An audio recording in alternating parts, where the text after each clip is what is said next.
3.9T42, Buffalo, New York, 14:30 hours. Factory workers' wrench froze mid-turn. Fifth test pilot that week walked away from gleaming P-39 Airacobra. Fresh paint still drying on revolutionary mid-engine fuselage. Tricycle landing gear catching afternoon light through hangar doors. Nose-mounted 37mm cannon, promising devastation nobody believed in. Pilot's words echoed across assembly floor. "I'm not flying that death trap." Numbers told desperate story. America needed fighters. Factories running 3 shifts, 7 days weekly. Production lines churning metal into hope against Germany and Japan. Yet brand new fighters sat unwanted. British tested, cancelled orders.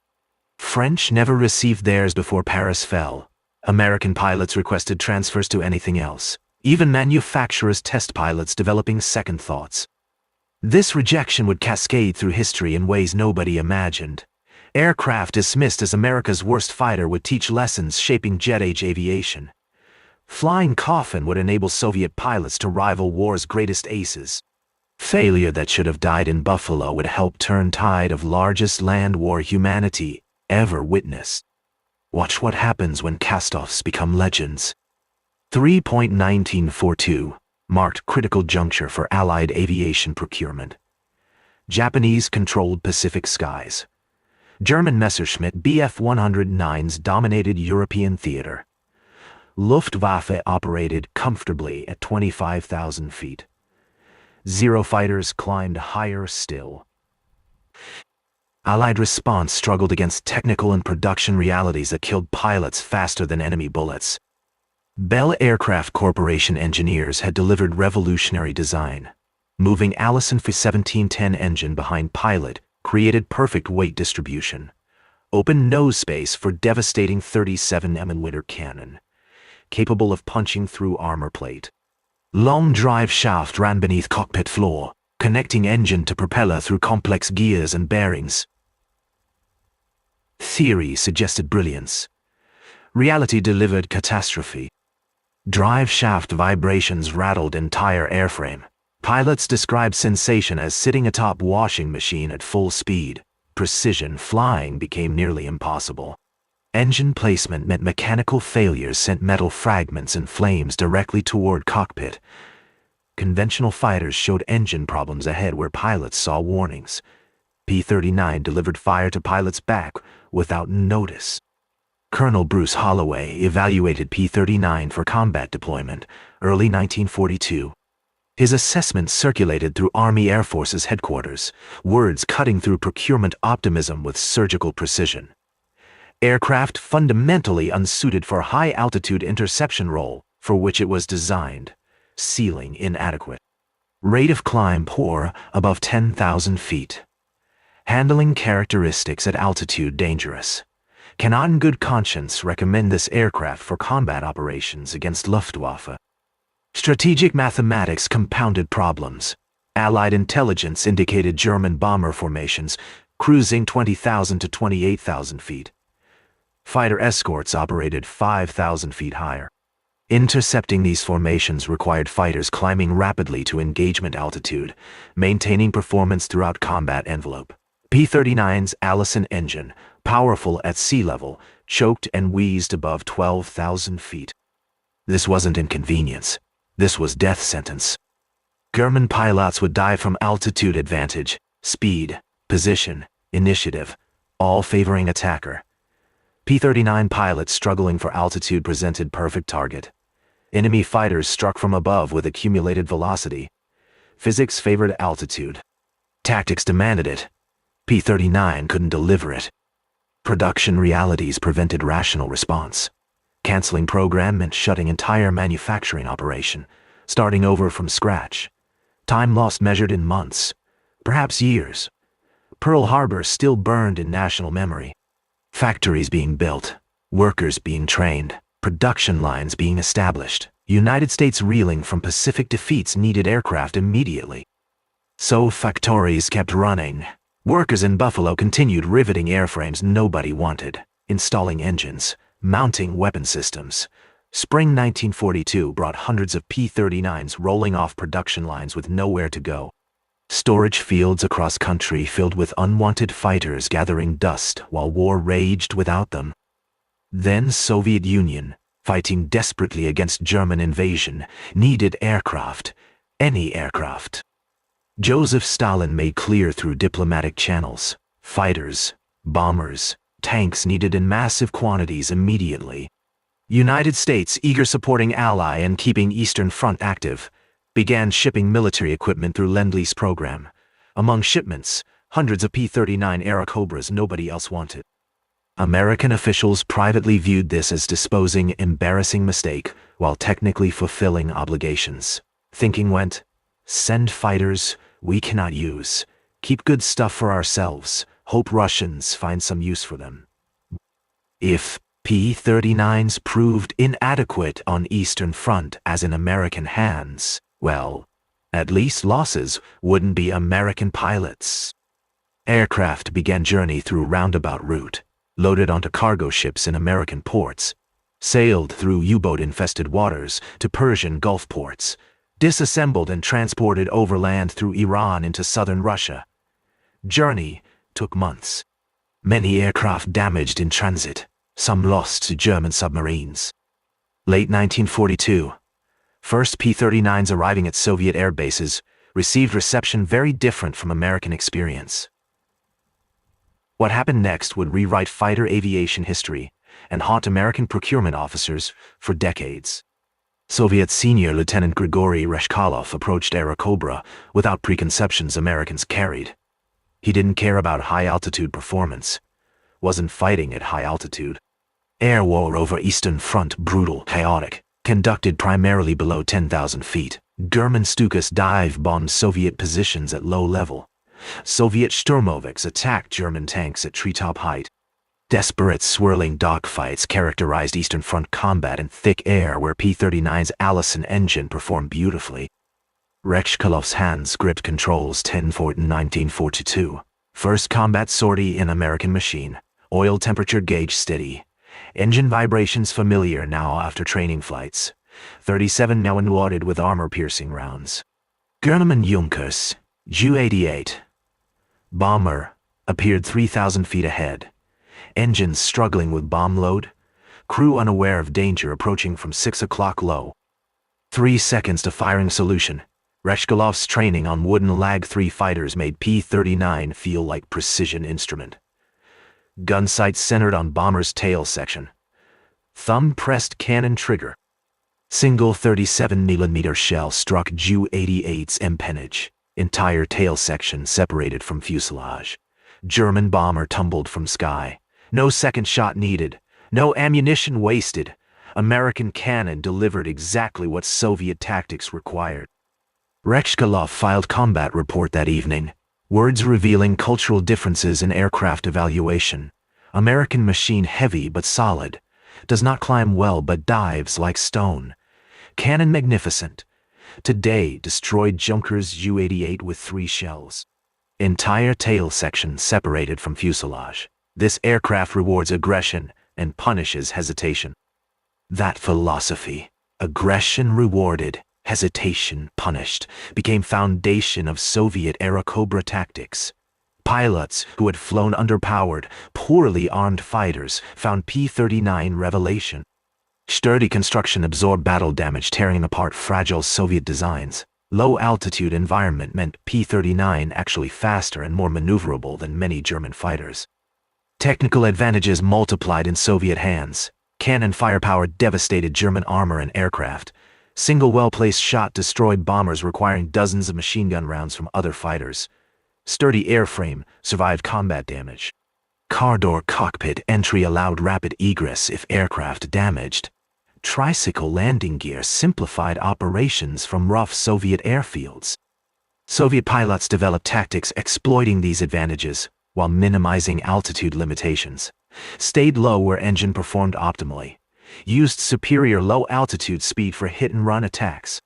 Employed devastating cannon firepower for single-pass kills. Avoided prolonged dogfights favoring more maneuverable German fighters.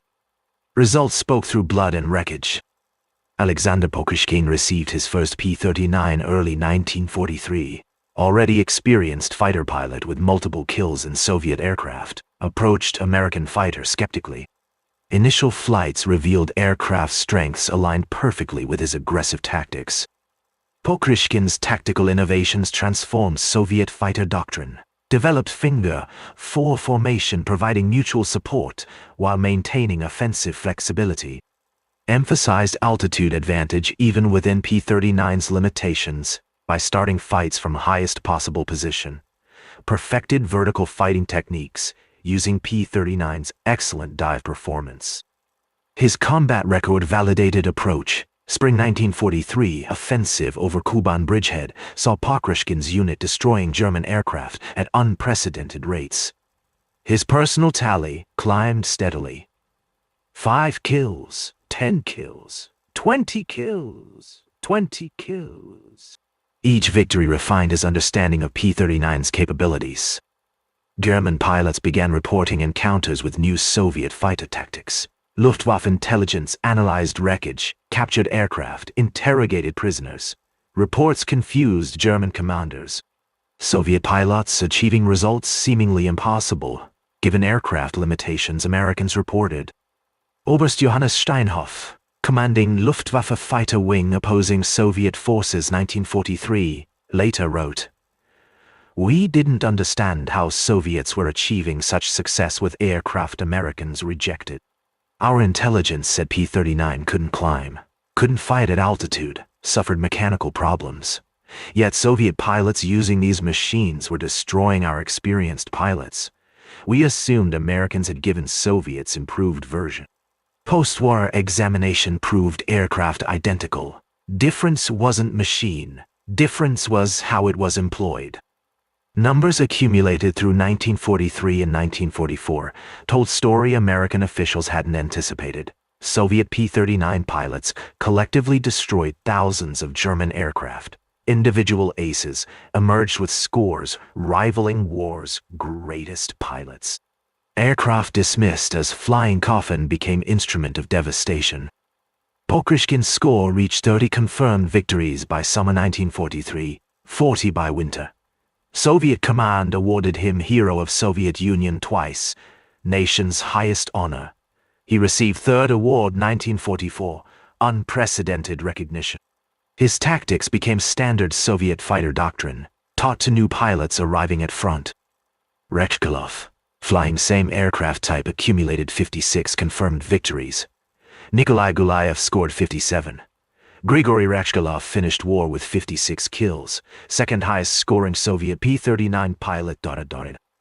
American and British pilots, had they known these numbers, wouldn't have believed them. Same aircraft they'd rejected as unsuitable for combat. Same flying coffin test pilots refused to fly. In Soviet hands, instruments of victory. But victory carried cost measured in ways statistics never captured. Pokryshkin's wingman, Lieutenant Pavel Golovachev, died 1943 during combat over Crimea. German Bf-109 caught his P-39 during low-altitude dogfight. Single-burst severed control cables. Aircraft dove into ground at 400 kilometers per hour. Impact crater 3 meters deep. Body unrecoverable. Pokryshkin watched his friend die from 800 meters distance. Could do nothing. German fighter escaped into clouds before revenge possible. That evening, Pokryshkin sat in dispersal tent, hands still shaking. Wrote letter to Golovachev's mother. Didn't mention how death occurred. Wrote only that Pavel died as hero quickly, serving motherland. Physical wounds marked survivors. Rekalov took cannon shell through cockpit 7.943. Fragments embedded in left leg and lower back. Field surgeon removed what he could without anesthesia. Some fragments remained, too close to vital structures for a safe extraction. Rekalov flying again within 3 weeks, legs still weeping blood through bandages. Soviet maintenance crews worked miracles keeping aircraft operational. Replacement parts scarce, improvisations necessary. Mechanics cannibalized damaged aircraft for components. Fabricated parts from salvaged metal. Worked through -40-degree temperatures to keep fighters flying. Senior technician Dmitry Volkov maintained P-39s for Pokryshkin's regiment throughout 1943, to 1944. His post-war account described realities American engineers never imagined. We had aircraft designed for American factories with perfect tools and abundant spare parts. We had Russian winter, mud, shortages, desperation. We made it work because alternative was defeat. Saw mechanics lose fingers to frostbite while changing engines in snowstorms. Saw crews work 72 hours straight keeping aircraft operational during major offensives. American machine was good. Soviet mechanics made it great. Mathematics of lives saved through P-39 operations, staggers calculation. Each German bomber destroyed meant Soviet soldiers not killed by bombs. Each German fighter shot down meant Soviet ground attack aircraft surviving to support infantry. Each successful mission meant mothers receiving sons home alive. Conservative estimates suggest Soviet P-39 pilots destroyed 2,500 German aircraft during war. Each bomber carried crew of 4 to 6. Each destroyed German fighter meant experienced Luftwaffe pilot lost, impossible to replace by 1944. Cascading effects multiplied initial impact exponentially. Recognition came slowly, incompletely. Soviet propaganda celebrated victories but rarely mentioned American aircraft enabling them.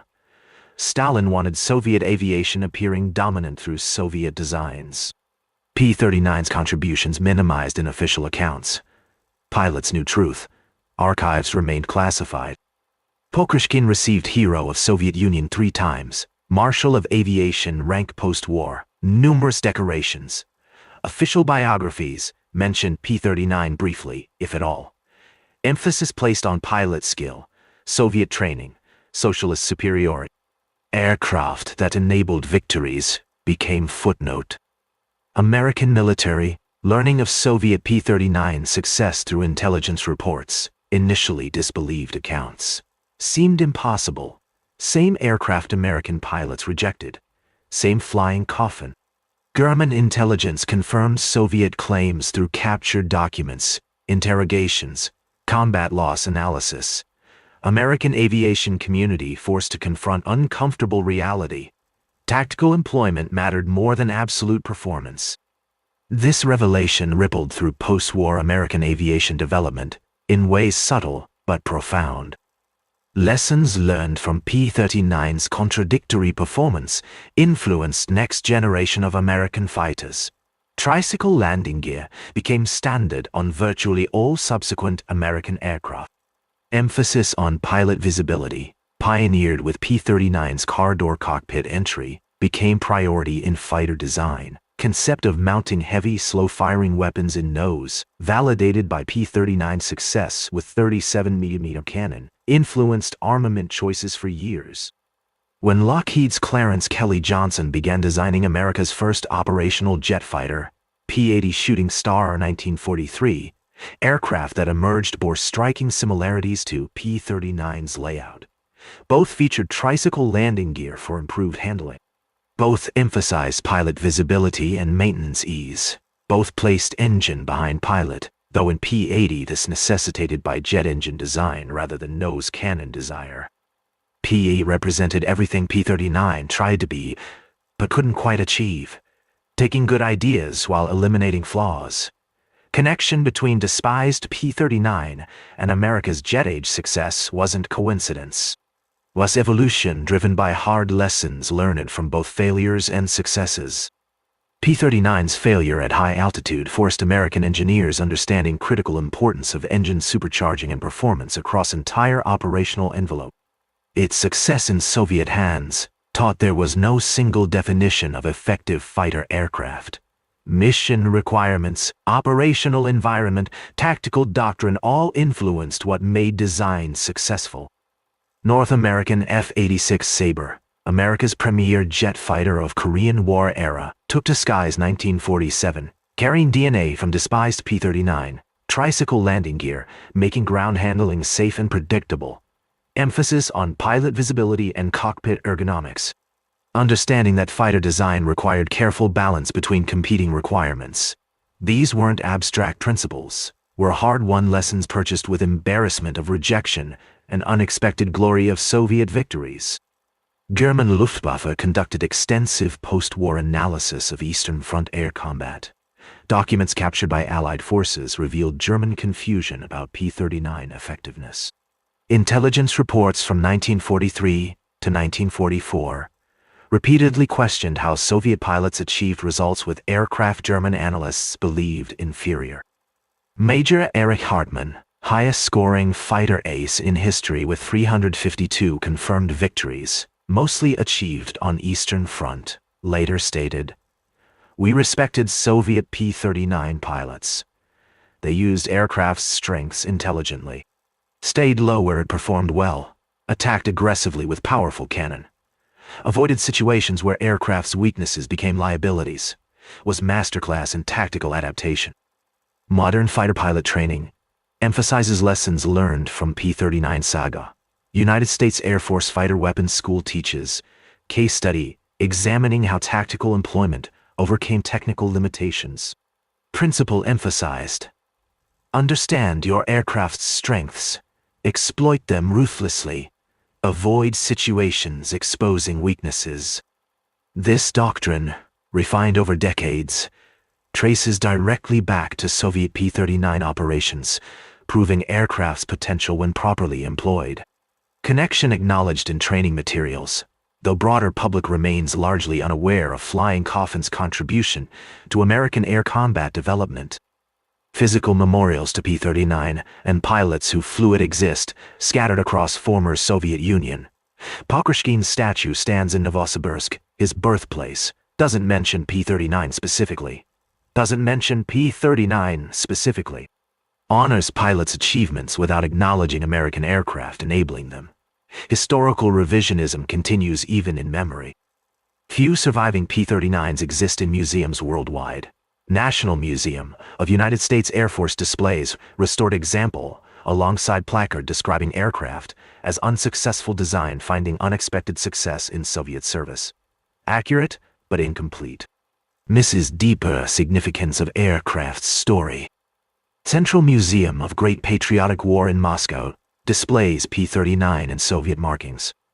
Placard credits Soviet pilots' skill while minimizing aircraft's American origin. Political considerations outweigh historical accuracy, even 80 years later. Most accurate commemoration may be simplest. Small monument at former Soviet air base near Krasnodar honors fighter pilots who operated from field during 1943-1944. Lists names of fallen pilots. Mentions aircraft types flown. P-39 Airacobra appears frequently. No political narrative. Just names, dates, aircraft. Truth needs no embellishment. Production lines in Buffalo finally shut down 8.1944 after producing 9,584 P-39s in various configurations. Workers who built them probably never knew full story of how their aircraft performed in combat. Read negative reports from American pilots.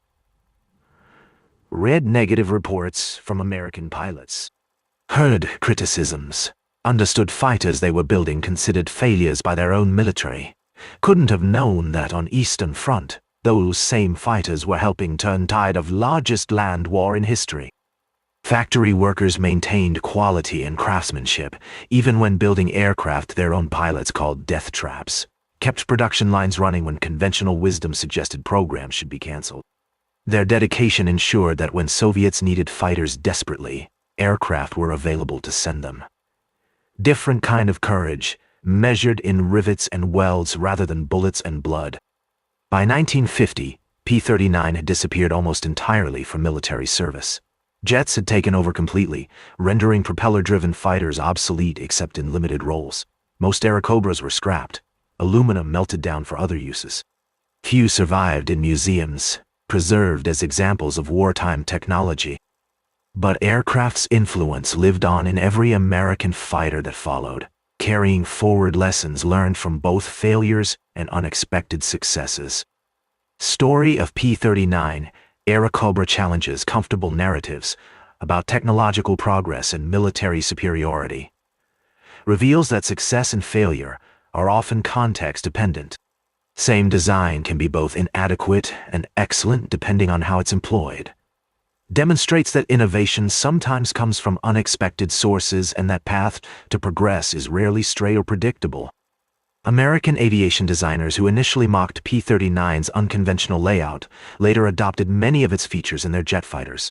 Soviet pilots who received aircraft as cast-offs from their American allies transformed it into one of war's most effective weapons.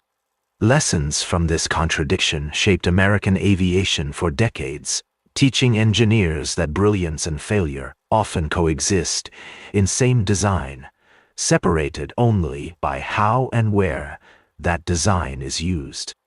Engineers at Bell Aircraft, who designed P-39 with such high hopes, never intended creating controversial failure finding redemption in Soviet service.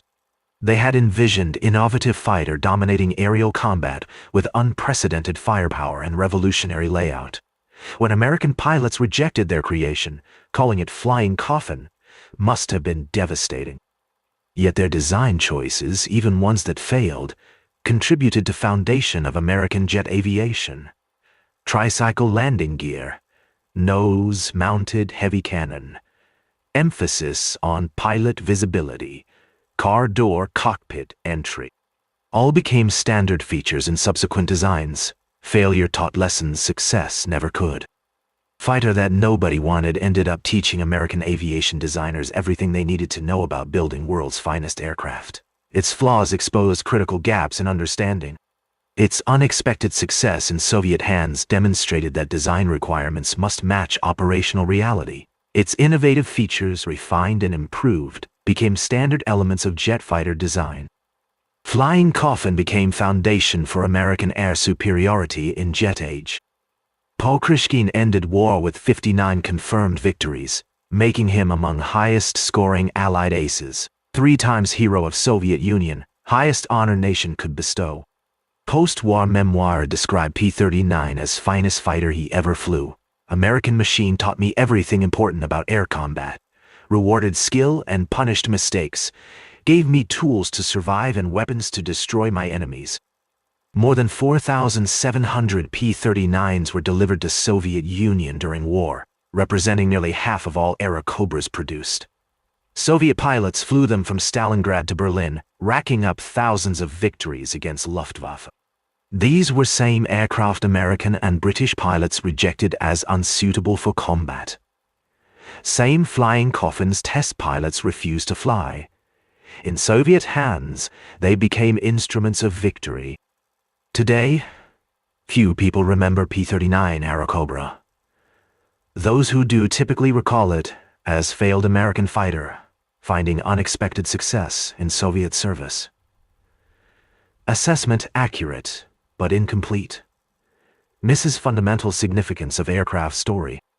P-39 represents messy, complicated reality of technological development where failures teach lessons just as valuable as successes. Represents truth that context determines success more than absolute capability. Represents idea that rejection and redemption can coexist, separated only by how and where design is employed. Modern fighter pilots flying F-35 Lightning II, most advanced fighter aircraft ever built, operate machines carrying lessons learned from despised P-39, tricycle landing gear enabling precise carrier landings. Emphasis on pilot visibility through advanced helmet-mounted displays. Understanding that tactical employment matters more than raw performance. Weapons integration following principles validated by P-39's nose-mounted cannon. Thread connects flying coffin to fifth-generation fighters. Connection unbroken. Lessons learned in blood over Eastern Front 1943, applied in simulators and classrooms today. History flows through aviation development like groundwater, invisible but essential. Aircraft dismissed as America's worst fighter contributed more to American aviation development than many celebrated designs. Flying coffin that pilots refused to fly enabled Soviet pilots to achieve scores rivaling war's greatest aces. Failure that should have been cancelled taught lessons shaping future of aerial combat. Sometimes machines we reject teach us more than ones we embrace. Sometimes worst becomes foundation for best. P-39 Airacobra proved both, failed in American hands, triumphant in Soviet skies, foundation for jet-age aviation, all simultaneously, all true, all essential to understanding how aviation evolved from propellers to jets, from failure to supremacy. Factory worker in Buffalo who froze his wrench 3.1942, watching test pilot walk away from P-39, couldn't have known. Aircraft he was building would help turn tide of largest land war in history. Would teach lessons shaping American aviation for generations. Would prove that rejection and redemption, failure and triumph, often share same airframe. He just riveted aluminum and went home. War decided rest. History remembers no one. War cares about nothing except mathematics of survival. P-39 Airacobra survived its rejection, proved its worth in unexpected theater, taught lessons shaping future of combat aviation. Flying Coffin became legend. Death Trap became teacher. Failure became foundation. Sometimes, that's how history works.